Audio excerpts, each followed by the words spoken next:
Thank you so much, Board Member Nabat McKinney. We appreciate the opportunity to come before the board today as part of our Budget and Finance Committee meeting to share with you our proposed FY26 operating budget. So at this time, I will turn it over to our Chief Financial Officer, Jorge Robles, to walk us through the presentation. Thank you. Thank you, Dr. Battle, Chair Nabat McKinney, members of the board. Good afternoon, and I'm happy to be here to having this conversation. On a personal note, this is, it's been a year, so, it's good to start another cycle with all of you. So the overview that I will share with you today describes the funding needs that we have identified through our budgeting process to continue to support the students in schools so that they can continue to achieve the amazing results that they have been doing so for the past few years. And that's where I want to start. It's with the why of the budget priorities and the needs that we have identified. I know that you have seen many of this information, but it's always good to see it again and connect it with the resources that we're planning for next year and how having the appropriate funding has been a key ingredient to achieve these results. As you know, the students in our Emmy-winning school district have had an amazing result achieving level 5 and advancing district designations 3 years in a row. And our students increased proficiency across every grade level and in every content area, which is absolutely remarkable. And more students are graduating than ever before, which is historical.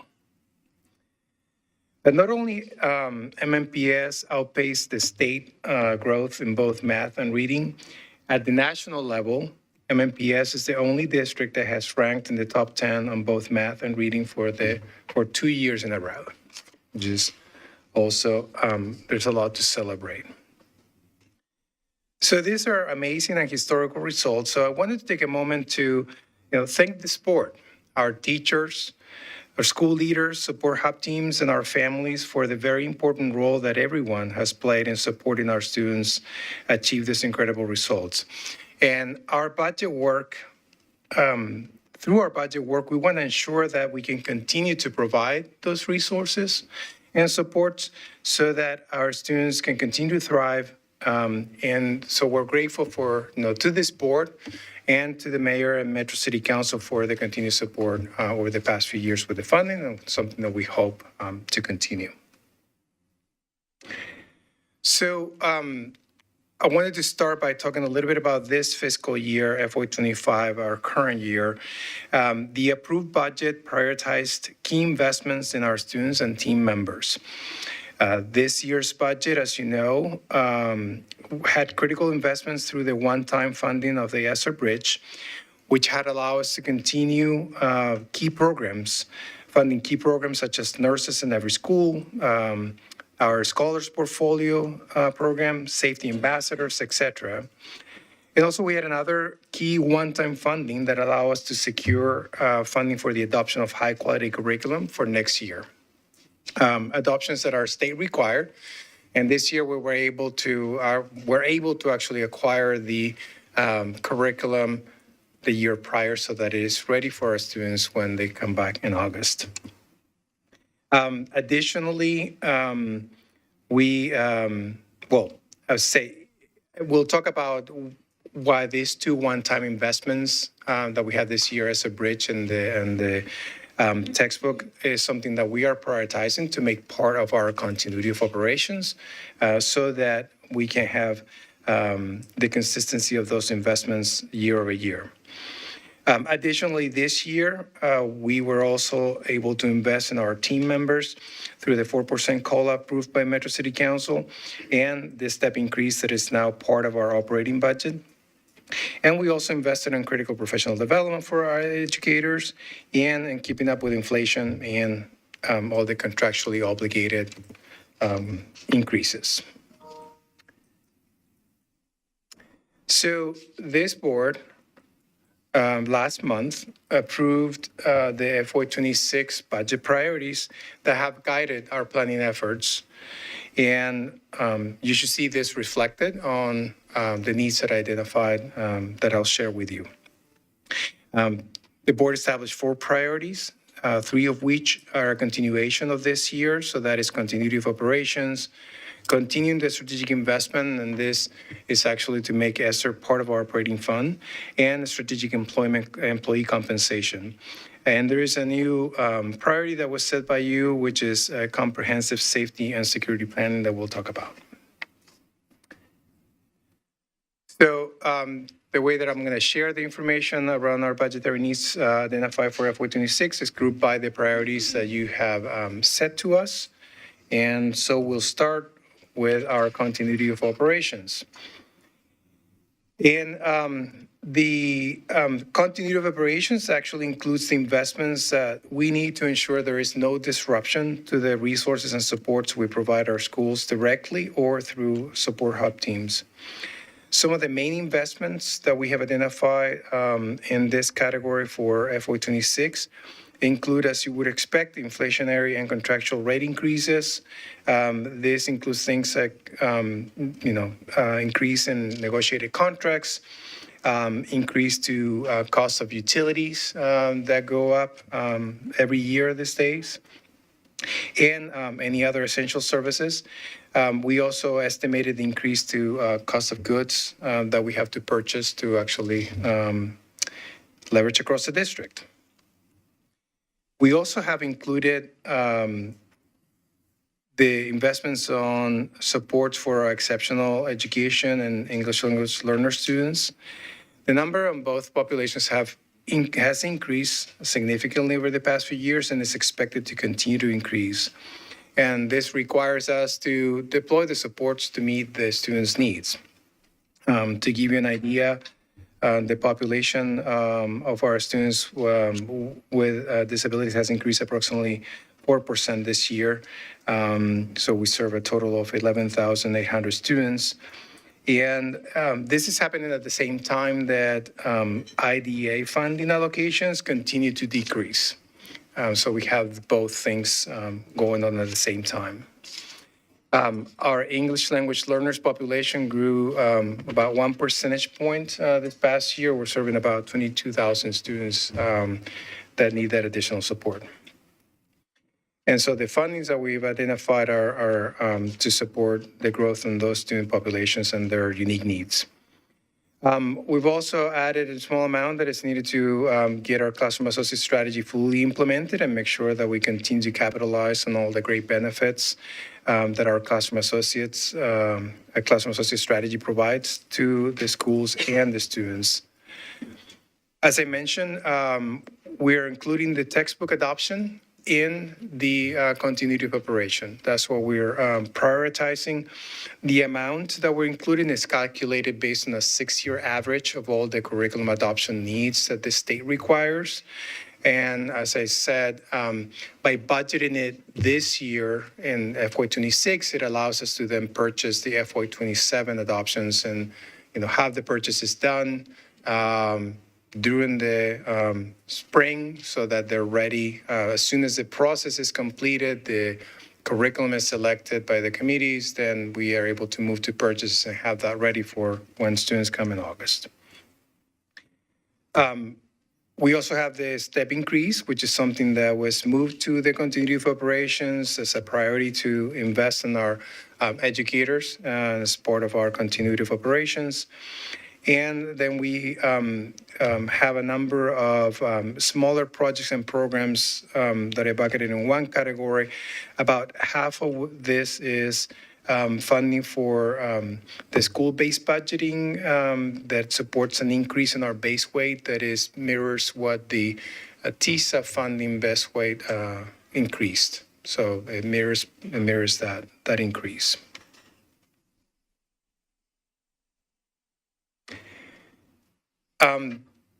The second priority, which is around the investments on the ESSER bridge and moving those to the operating budget. As I mentioned, we want to continue those critical investments in the programs that have been so essential to the support that we provided our students and schools and that have enabled many of the results that students have been able to achieve.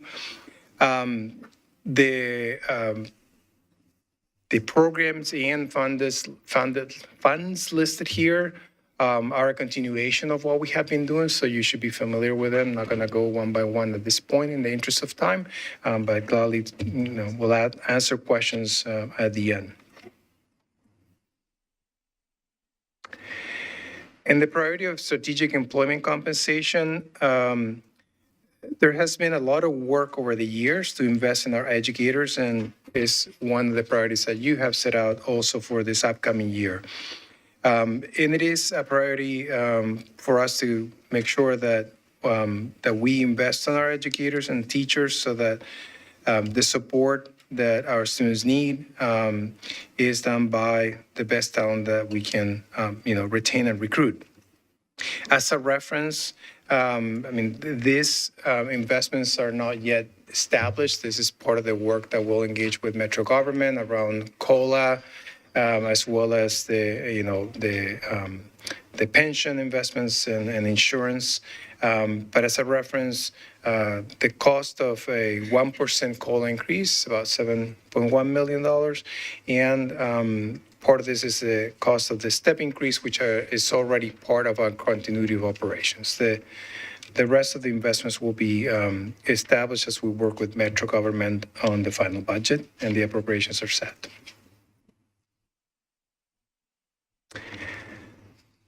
The last but not least priority is around safety and security. This is the new priority that the board established for FY26.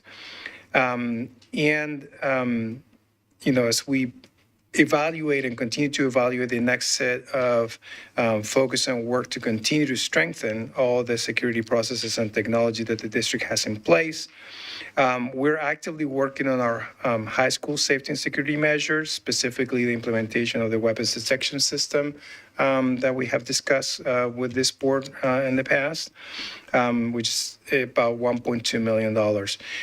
As a reference here are the investments that would be required for us to actually expand that into middle school, elementary schools, and support hubs, as well as additional investments that would be important to have in place as we deploy this support. So those are investments that we would only be able to pursue if the fund becomes available for us to do in the future. Right now, we're working on the high school. As always, we have a number of investments that are connected to the needs that that are identified by our team or the communities that we serve, and we continue to monitor and recognize them. But these are not part of the priorities that we've set out for FY26. So I am not going to go through them right now, but I just want you to know that if funds become available, there's a lot more, many things, important things that we would love to do and willing to do if we have the resources available.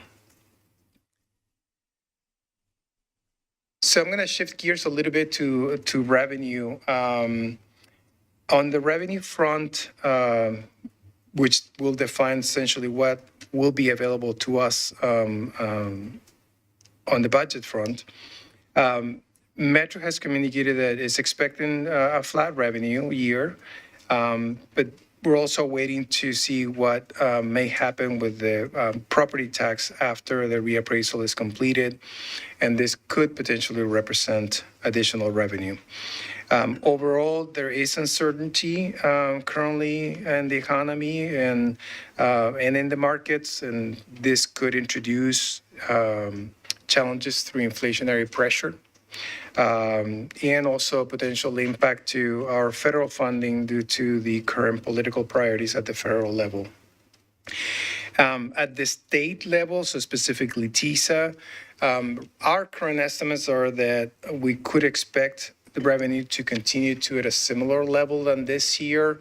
There is definitely we expect a decrease on the TISA funding due to the new voucher bill that has been passed, as well as the growth on the enrollment for state charter schools and new schools approved, state charter schools approved.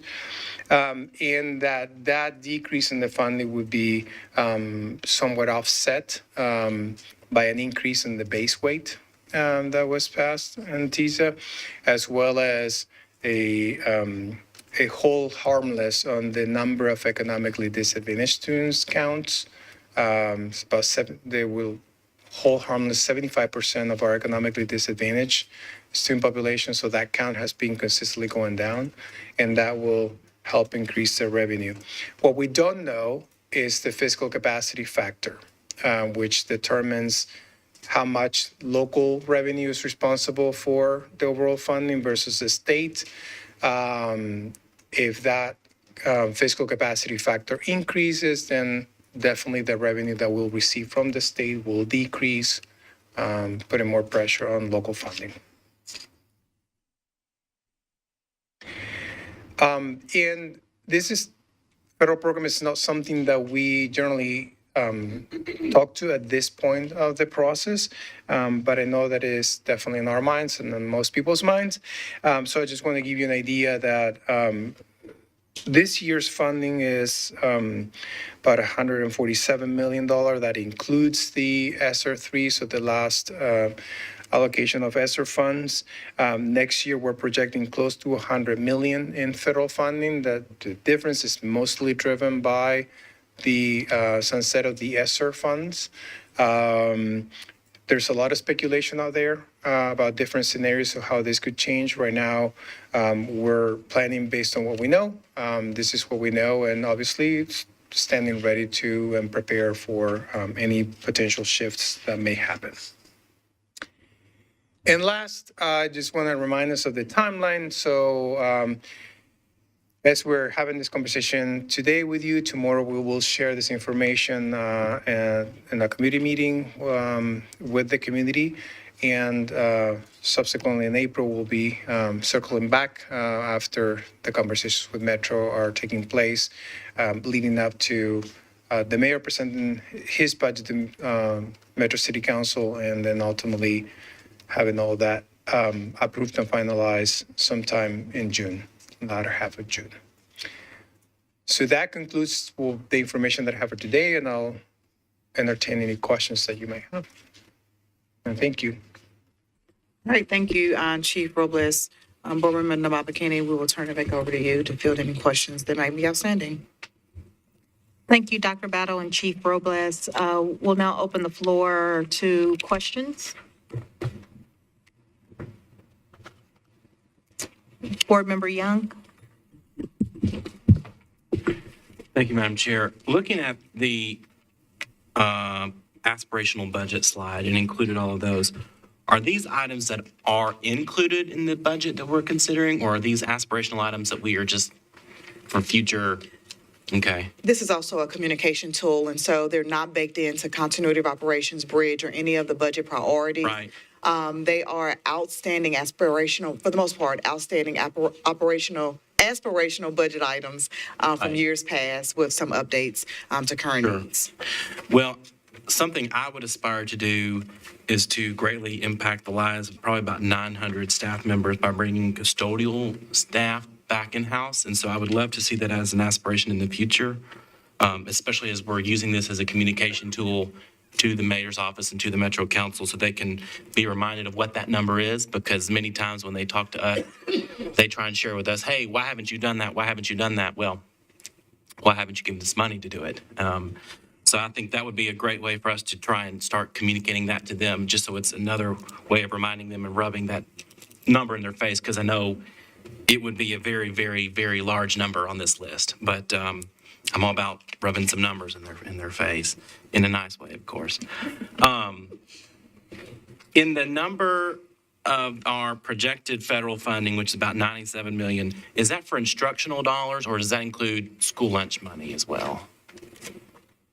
That excludes child nutrition funds. Okay, So this is okay. only the formula fund. Okay, good. Yeah, because I feel like when we talk about this, or we hear the stuff from DC right now, they're only talking about the, I don't know, the instructional is the word, but the non-food, non-nutritional items. Okay, that was all I had, I believe. Yes, thank you. Board Member Tyler. Yeah, so there's been some discussion about with city council, how they had an outside person come in, an outside group come in and give recommendations for things. And one of the recommendations that they were looking at is tying pay to similar sized cities and not using COLA. And I just wanted to see what our thoughts were, since we're a separate body and we make our own funding decisions. Are we committing to continue to do COLA? And that's not something that we're going to consider removing. Is that a board question or is that a? Yeah, I mean, it could be a board question because I would like to commit to continuing to do COLA. Oh, okay, so. But it I can can be, answer but it if there from- is one, I'm sure you can answer it for as far as like Yeah, what yeah. the current budget is planning on. So the way the current budget is built, thank you Yes. for clarifying there. I was like, ooh, I know it might be above my decision-making process. But what we have accounted for here, and then if the board wants to discuss it further, is that our steps are included as, of course, as a part of our continuity of operations budget. Yes. That's not always been the case. We made this shift a few years ago as an expectation, as a part of the investments needed to maintain the quality of our educators that we have within our school district. And then you might notice under our strategic employee compensation strategy, we did include information for the board, for Metro Finance, for the council to understand the impact investment needed for every 1% of COLA. So combined for our certificated and our support employees, we have a estimated $7.1 million needed for every 1%. So we've just provided the numbers from an investment perspective. If there's a different strategy or approach, I'd love for any board member to respond. Also, Player is going to respond to that question as well. Yeah, go. Also, just to put context on Member Tyler's question, we attended a town hall meeting, several of us here, or more than half of us actually, with SCIU, and they mentioned the Mercer study, and one of the preliminary recommendations of the Mercer study for Metro general government was that there will be a realignment of compensation, but in lieu of that, there is suggestion of not presenting a COLA this year. And so part of that discussion that in the preliminary findings of the Mercer study, the done in Metro government side, that was one of the issues or one of the concerns that was brought up with the realigning of the Metro General Government pay study for Metro government employees. Yes. And to be clear, they have not said that's what they're going to do. It was just a recommendation. They are still having their own discussions. I don't want to make it sound like that's their plan. It's still up in the air. I just wanted to make sure we make our own budgetary decisions that are completely separate from Metro government because we're a completely separate entity. And so I wanted to make sure that we know and that the public in general knows, because sometimes they forget that we're two separate groups in the way that we do our budgeting. One, the Mercer study was not for us, it was for Metro government, and two, that we still have COLA baked into our plan, and that the intent of this body, to my knowledge, is to continue that. It would be my preference to always continue that, but I just think sometimes we need to say these things. You're here.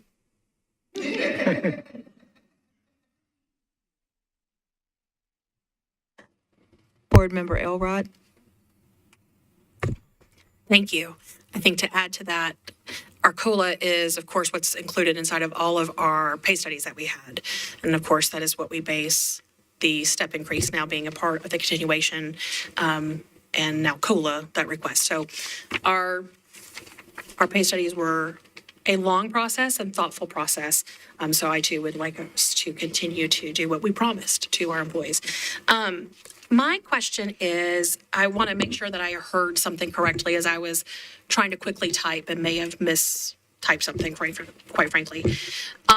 The FY26 budget for revenue is flat. And I remember you saying something about TISA. Our estimates are similar level as this year. And we expect a decrease in TISA funds because of vouchers and the state-run charters, which unfortunately makes sense. But that we may think that's offset by something. And I did not catch what you said that might be offset by. And so may I have that clarification? Yes, Board Member Elrod. The offset by two things. One is there is an increase, it's about 3% to the base weight of the formula. Yeah, So that essentially increases the overall revenue times the number of students that you serve. But also a key part of the formula is the count of students who are classified as economically disadvantaged. That number has decreased in the count that is used in TISA, not necessarily in reality, but that number has decreased. And last year, there was a whole harmless count that helped keep the revenue for that population at the same level. This year, they are going to hold harmless 75% of that count. So That's where the 75. that is going to help keep the low. Now, what I also said, which is really important, so we don't know yet what the fiscal capacity factor is going to be. Right. So that's pre-fiscal capacity factor. That might change what I'm saying and significantly decrease the contribution from the state if that capacity factor goes up. Okay. I was going to also ask, what was the 75% again? So I appreciate that. When do we usually get that fiscal capacity number? Probably in May, right? End of April. Yeah, end of April, beginning Okay. of May. Okay.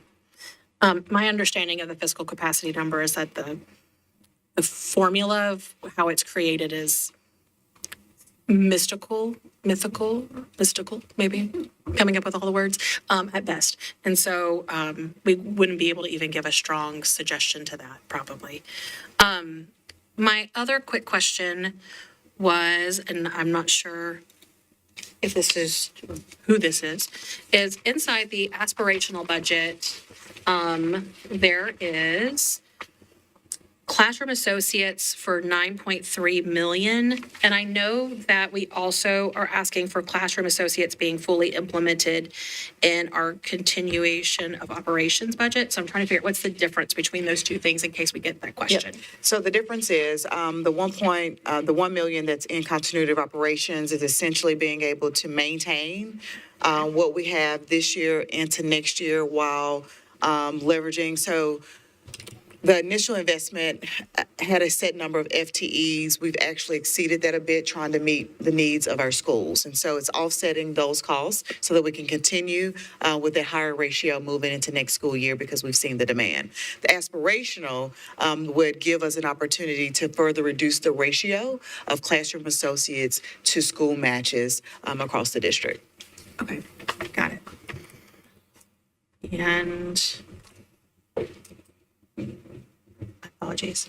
I don't think I have any additional questions. Thank you. Thank you.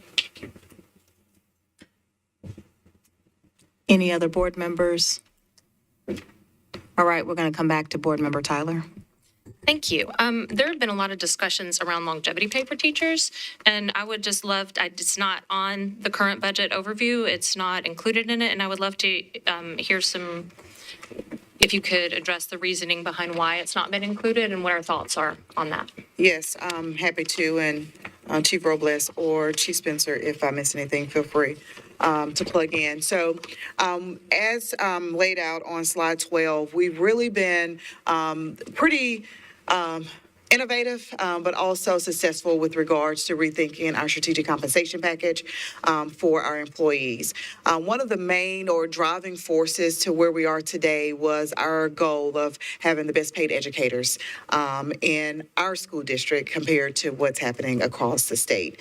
And so we've been really digging into what would that take in order for us to maintain that level of compensation for our employees, of which I think we all agree they deserve, right? They've been really delivering positive results for our students. We've also made a commitment throughout the strategic compensation plan to think about all of our educators, right? So we've been very intentional about our certificated staff, our support staff, as well as our leaders across our organization. And so we've been kind of digging into what would it take for us to maintain that best paid. When you back that up to a single strategy like longevity pay, it does not actually have a positive direct impact on all employees. We know that that's a smaller portion of our employees who we value.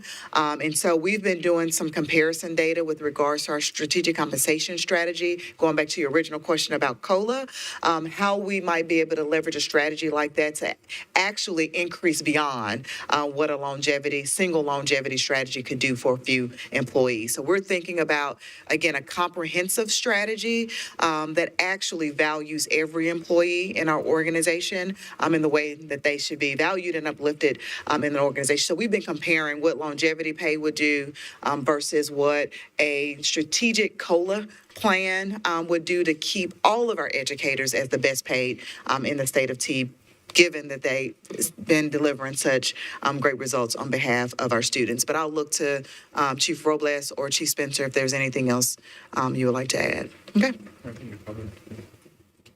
Yeah, so what I'm hearing then is that we are looking to do above and beyond Absolutely. what we would have done ordinarily.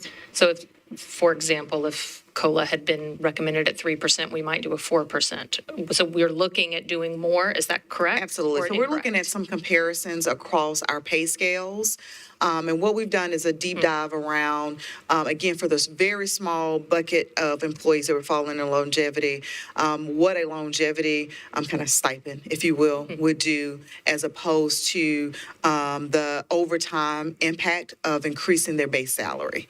And so what we're seeing is, based upon the numbers we've been running, is given a range of COLA where we might land, that we could significantly increase the kind of compensation package that our employees actually could realize for the FY26 budget season. So we're seeing a greater investment and take-home pay for our employees leveraging COLA as opposed to a single strategy like longevity pay.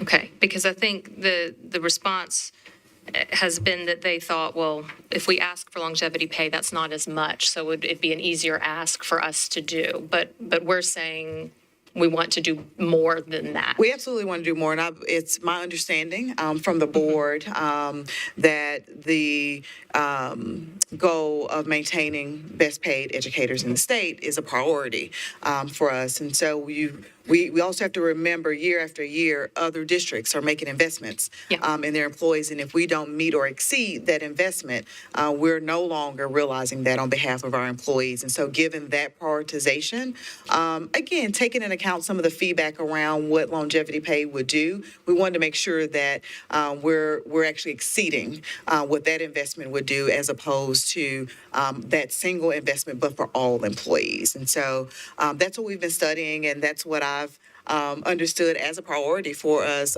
as a board. I don't take it lightly that we've had the investments that we've had to get there a few years ago. And so maintaining that will really take historic and continued investments. We shared then that was the first step, wasn't the only step we needed to take to fairly compensate all of our employees. And so we're thinking intentionally. In the past, a strategy like longevity has only been realized for a small group of employees, type of employees as well. Yeah. And so we're just thinking bigger, broader, more comprehensively around what should be true for all of our employees. I think I could also liken this to our strategy around STEP increases, right? We had several years where we did not invest in steps, and now we've kind of turned the corner where that is an expectation year after year, given our continuity strategy. Yes, and for the record, we should always include step increases because we put it out on there as a promise. It should be is not an entitlement. It is not an extra above and beyond. It is the promise of if you continue to work here, you get the next step up. And so when we froze that,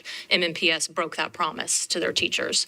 So it's wonderful that we're doing that, but I also don't necessarily think we should pat ourselves on the back because I think that should be the basic expectation, that's just the you put step increases in your pay scale, that's the expectation moving forward, that you will always fund those step increases. And to me, that's the basic plan. And I'm glad that we are committed to continuing to do that and that we are not considering freezing them at any point. I also know can I just say real quick, Yeah, go for step increases, the reality was, however, we were making decisions year after year not to invest Yes. in that. And I think this board is to be commended for stepping out there and saying we no longer want that practice, and we'll, advocate for and prioritize step increases as we're moving forward. So I personally would like to commend the board for that, because we know that's not been our reality every year. Oh, So I know. I worked when when they froze step increases, so I wasn't getting them either. absolutely. Yeah. And I think also the expectation is that we will also be doing a COLA of some kind, no matter what, whether or not we do longevity pay. So I just want to clarify one more time that with what you're talking about, I think the thought was you would do a COLA and you would do longevity pay. And so you're saying that we're doing a COLA, but we might be looking at a larger COLA than we would have done otherwise? Is that? We're looking at numbers COLA to ensure that our teachers remain the best paid in the state of Tennessee, and it varies based upon. We have to look at it from That's starting to usually it. midpoint to our more tenured educators. So it varies in that percentage. We're going to be equal, but we want to make sure that we're accounting for that, regardless of the stage that our educators are within our system. Okay, just making sure, because I know that some of the pushback against this will say, well, we thought you were going to do COLA anyway, and we were also asking for longevity pay on top of that. And so this response is to say, we want our COLA to be at the higher end, so that it includes everybody, regardless of how many years you've been teaching, or you've been a parapro, or you've been in nutrition. It doesn't matter. Absolutely. Yeah. Absolutely. Okay, and I do think that it is important to note that COLA goes to every single employee, so that it is across the board for everybody. And I also note the higher you are on that scale, the percentage is increased, right? So, because it's based upon the salary of that employee and the percentage added to it. Yeah. Yeah, so it changes the base, and then that becomes the new continuity of operations. So it changes it moving forward permanently, which is a good thing. All right, that's all I have. Thank you, Board Member Block. I'm not trying to get into a back and forth in any way on this when I make this comment. So if you feel like you need to comment back, feel free. But I think on this conversation, Chief Robles started the presentation with like where we are and our achievement and all of the great things that have been happening. And when I think about all of the different investments that we make, I want to make sure that they're geared toward a why. So to me, when we think about things like longevity pay versus increases in pay at the base level versus COLA, whatever it is that we're thinking about, I really would encourage us broadly, and I think this is what, and Dr. Battle, what I hear you saying to an extent, to be thinking, what are the things that are going to attract and retain the best quality staff we can, like across the board, and I think over time and with research I've seen and various other things, like base pay is going to be a top contender for that.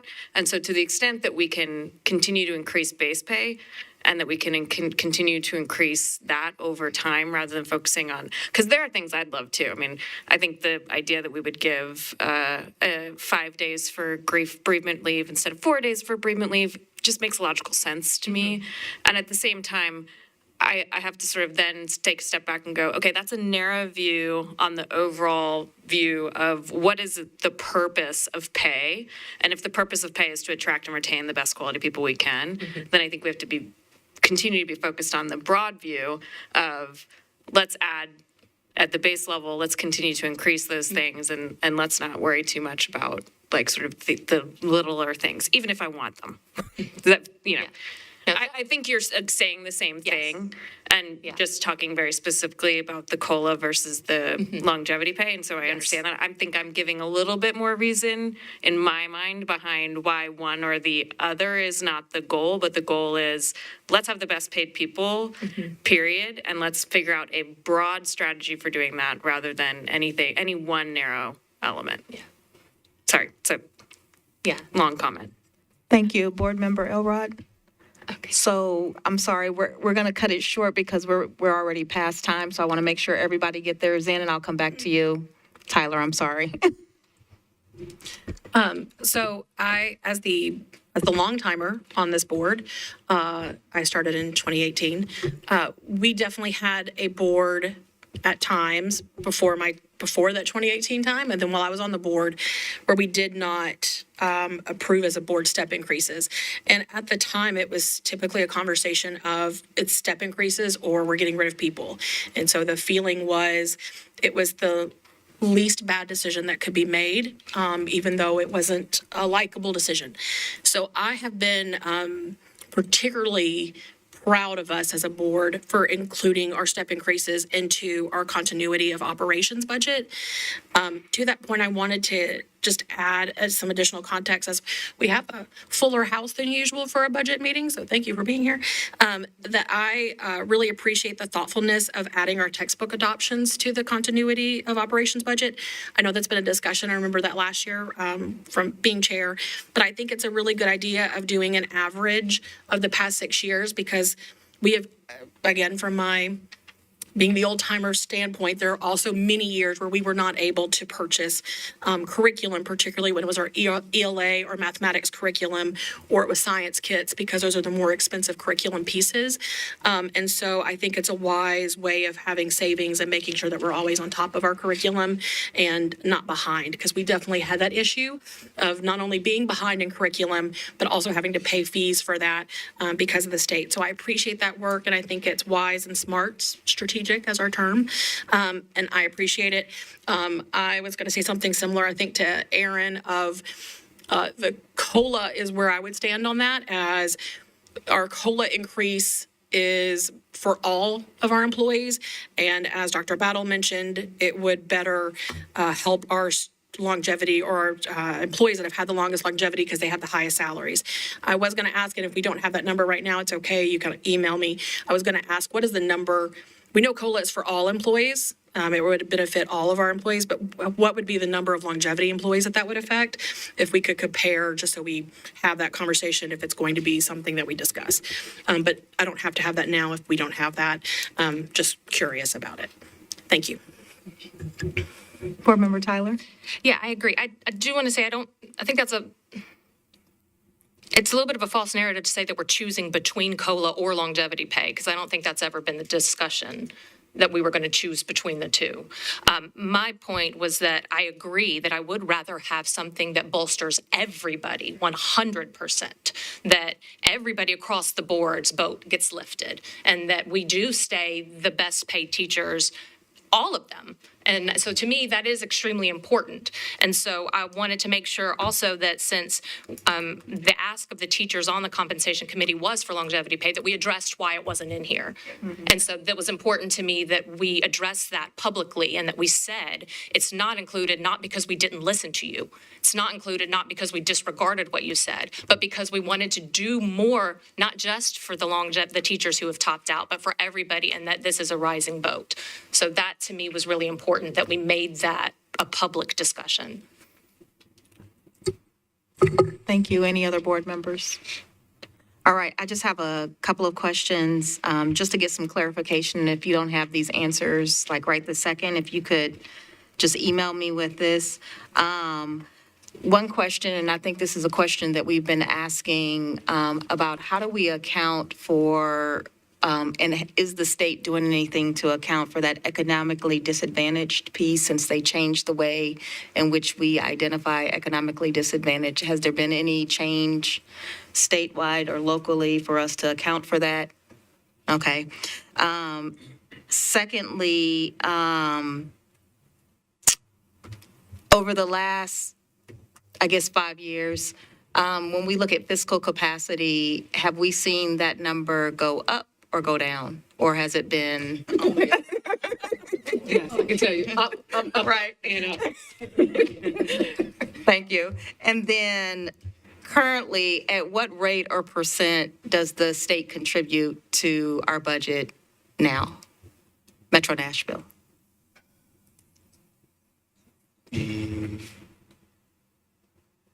Instead of going forward, let's go back. Just so many unknowns. Yeah. At this point.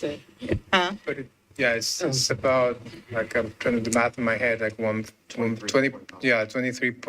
20%, between 20 and 23%. All right. So about 20-something percent, which means that our city is picking up the remainder? Correct, close to 80%. Minus about Minus- 12%. Yeah. Minus about 10 or 12 is that the federal contribution? All right. And so we can anticipate, since historically has continued to go up, that our city is going to have to jump in and do more. Okay. I just wanted to make sure that we had that. Thank you. If there's no other questions, we're going to conclude this meeting. Oh, I want the community meeting. Is that? It's too late. No. Oh. So, it's March 26th. Do we have a location where that will be? It will be held at the Wellness Center at 5 o'clock. Sorry. The stakeholder and community meeting will be held tomorrow, March 26th, in the Wellness Center at 5:30 PM. All right, and we invite all of you to come. Thank you. This will conclude the meeting. Thank you.